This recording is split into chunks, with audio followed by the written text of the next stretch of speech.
So what is the connection between Galician and Portuguese? You may be aware that Spain has more than one language. The main one, or the language spoken by most people, is Spanish, called Español or Castellano in Spanish. But there are other languages, and other languages considered official languages in some regions. For example, in Galicia, a region in the northwest part of Spain, above Portugal, the official languages are Spanish and Galician. In fact, in some areas, for example, place names, the only official language is Galician. So all place names in Galicia are officially in Galician. For example, the city of Coruña is called officially A Coruña in Galician and not La Coruña in Spanish. So where does Galician come from?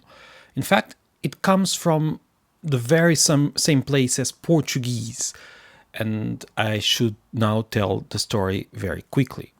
All Latin languages in the Iberian Peninsula come from Latin, as it was spoken in the Iberian Peninsula. This seems obvious, but I should remind you of this. All these languages come from the same source language. There is still one language spoken nowadays that doesn't come from Latin, and that is Basque. But all the other Iberian languages come from the same source, but they had different stories, so to speak. This map is a map of the linguistic situation in the Iberian Peninsula around the 11th century. So you can see that Latin was now divided, so to speak, in different dialects that were becoming a language. And the exact place or the exact moment where they became languages is not known, because it's simply a choice where we want to put the border, the temporal border between the Latin and the languages that came afterwards. By the way, this big area in the south was under Muslim rule, and we could hear Arabic, Musarabic, which was a Latin language spoken in Muslim-controlled areas, and quite probably Amazigh languages from the north of Africa. Let's look at that band in the north. On the right, we have what would become Catalan and Valencian. Then to the right, we have Aragonese, which is now spoken by very few people.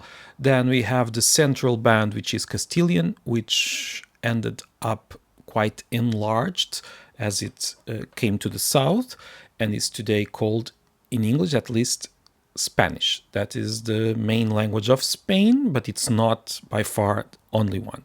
Then we have Asturian, the second most western band. Asturian could also be called Leonese, from the King of Leon. And today it is becoming official in Asturias, the northern region, and it is also considered official in a very specific standard in Portugal, in the northeast Portugal in Miranda do Douro, where the language is known as Mirandese. And then we have the westernmost band, that is Galician and Portuguese. So when those Christian kingdoms came south, they started conquering territories to the south. We had these 5 bands going south too. And if we look at the westernmost band, we can see that it is the same in the sense that both present-day Galician and Portuguese come from Latin spoken in that specific territorial band. However, there was a very steep political separation in the middle of this band, not in the middle, in fact, but in an horizontal way, where Portugal became separated from Galicia in the 12th century. This is a very old political separation. In fact, this border is one of the oldest in the world. However, this border did not change the fact that to the north and to the south, the language has the same origin. The origin is the specific evolution of Latin in the northwest part of Iberia. So when Portugal became a separate kingdom in the 12th century, the language did not change. So there was no very big difference between what was spoken to the north of the border and to the south of the border. This language was much later, was named Galician Portuguese, but this is a very, very recent name. It comes probably from the 19th century. So in the 12th century, this language was used by poets, and it was a very important literary language. It was even used by Castilian kings to write poetry. But since Galicia to the north became part of the Castilian crown and later on part of a very strong Spanish state, and Portugal became an independent kingdom, apart from 60 years when Portugal was also part of the Castilian crown. In fact, it was not part of this crown, but had this very same king. But apart from those 60 years, we have a situation which can be called almost a linguistic experience.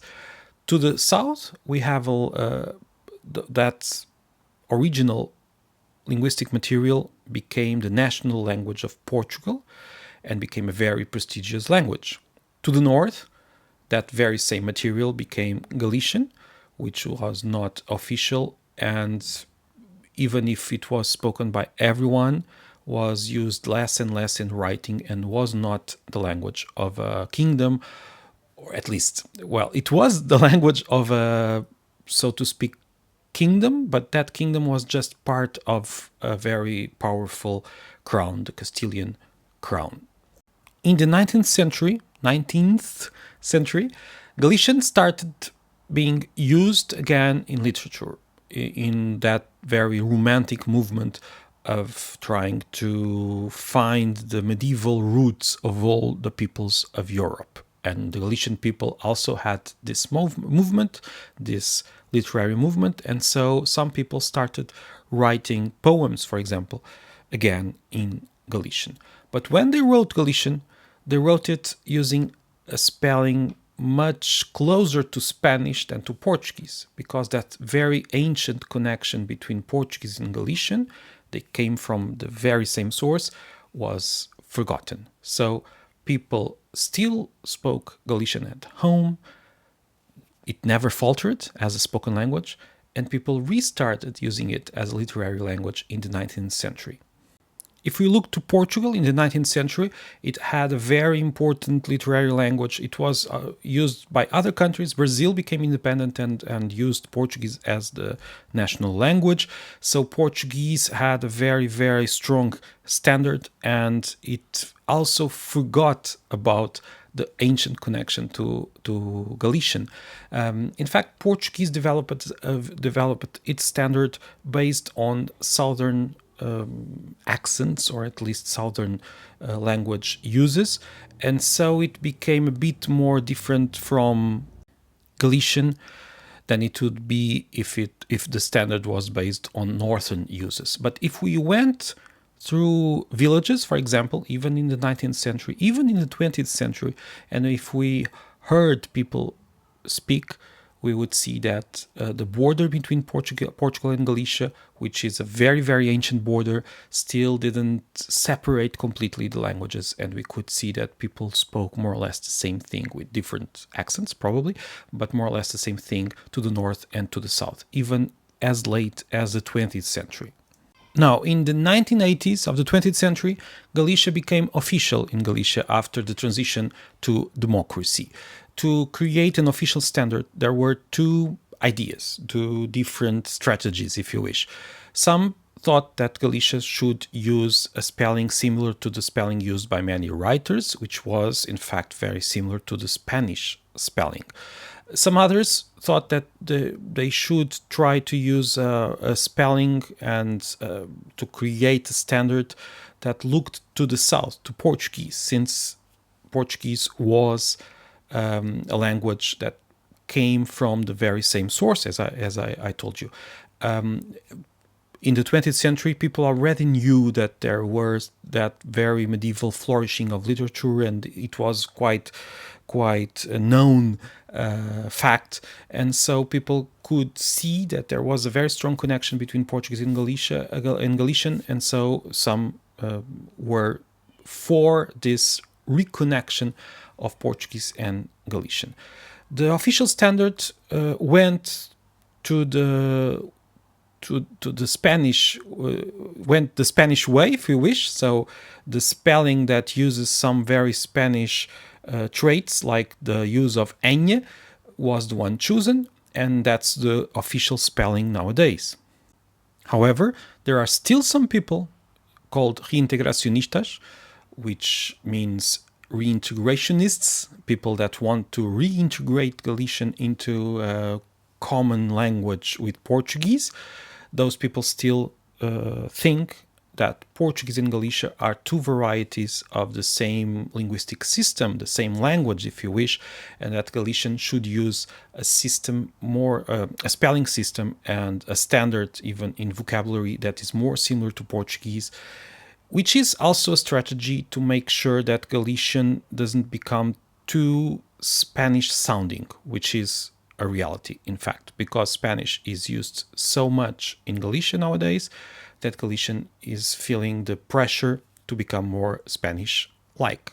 Because, in fact, even if it is now official, even if it is now taught in schools, even if all place names are in Galician, in Galicia, the language is being spoken by fewer people every year. If we look at the actual use of the language among young people, you'll see that is decreasing every day. And so this is a very serious matter to those who want to save the language. And for some of them, the reconnection to Portuguese is a way of making sure Galician will survive into the future, because it will have some much more resources from Portuguese. It will be a bit more distinguishable from Spanish, and it will be a language that is useful to speak to Portuguese people, to Brazilian people, to Angolans, etc. It is already very useful, even without changing the political outlook of the language. But if the connection to Portuguese were recognized officially, the usefulness would be also very, very, very clear. Of course, that is not the official position. The official position of the Galician government is that Portuguese and Galician are very similar languages. Probably they are the closest languages we can find in the world, and they have an official policy of looking at Portuguese to bring new words into Galician. Of course, this is the official policy, but in practice, Spanish is the main source of new words.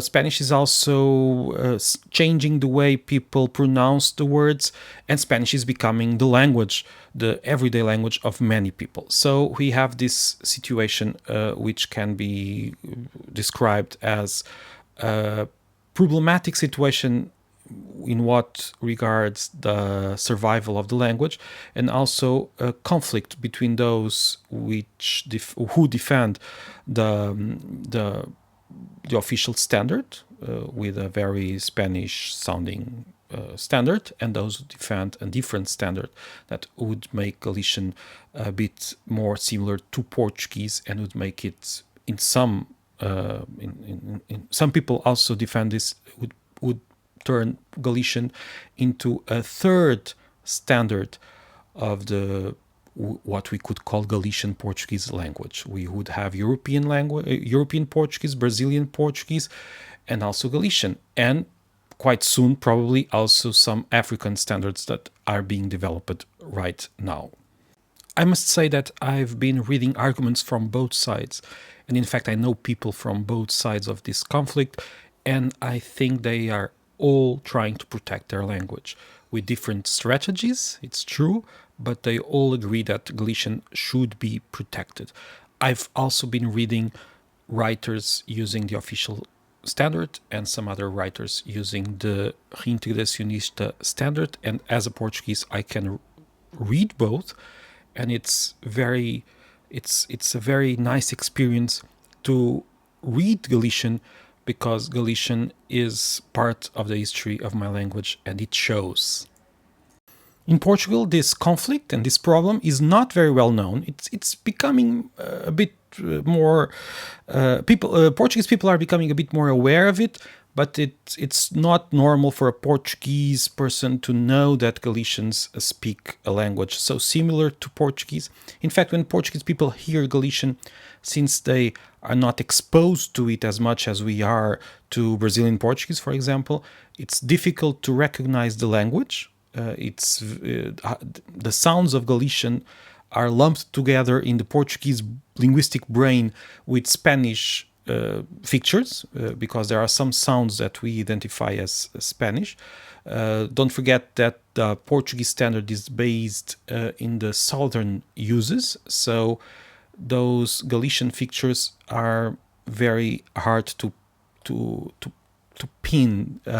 We can recognize Brazilian Portuguese easily because we have been hearing it since our childhoods. I'm talking as a Portuguese now, but it's difficult to recognize Galician features. So it's a very invisible situation, and in fact an invisible variety for many Portuguese. But it's becoming better. The situation is now better than a few years ago. In writing, every Portuguese will notice that Galician is quite close to Portuguese in comparison to Spanish. So in writing, even in the official spelling that has very specific Spanish spelling conventions, even with those conventions, we can see that Galician is not Spanish and it's very close to Portuguese. Theoretically, it would be very easy to treat Galician and Portuguese as the same language under a coordinated standard, if you wish. Brazilian Portuguese and European Portuguese have quite noticeable differences, but they are politically considered the same language with two very similar standards, even if in everyday use the European Portuguese and Brazilian Portuguese are very different.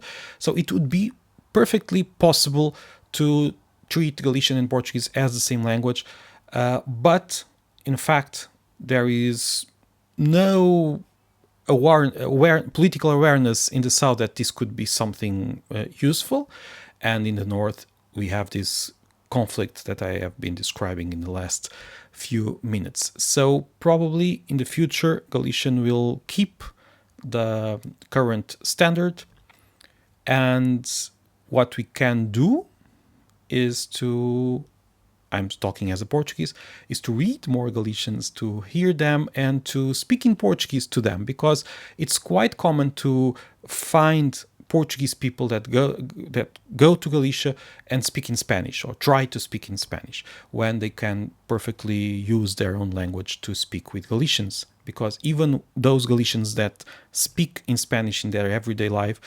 they know Galician, so they can communicate with Portuguese people in Galician, and slowly people will start to know that we have this very strong connection, that is a very old connection, and that would be a good thing. What is not good in my view is the fact that Galician is now spoken by fewer people every year, as I was telling you about a few minutes ago. So to sum this all up, the connection between Portuguese and Galician is quite clear. The origin of Galician and Portuguese is the same. Then there was a very strong political separation between Portugal and Galicia. Galicia became part of the Spanish state.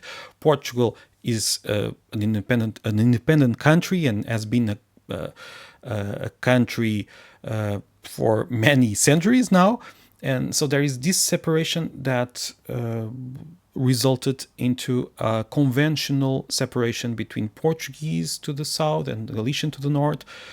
These varieties had their own linguistic stories, and nowadays we can find people in Galicia that think Galician is a very, very close language to Portuguese, but a different language, and a minority of people that think that Galician and Portuguese can still be considered the same language. That is the situation nowadays, and the connection is we could say that the connection is historical, but also linguistic in the fact that they are, even if they are not the same language, they are probably the closest languages that we can find in the world. Thank you so much for listening to this first episode of Language Travels. We'll meet again very soon. I hope my accent was not a very big problem.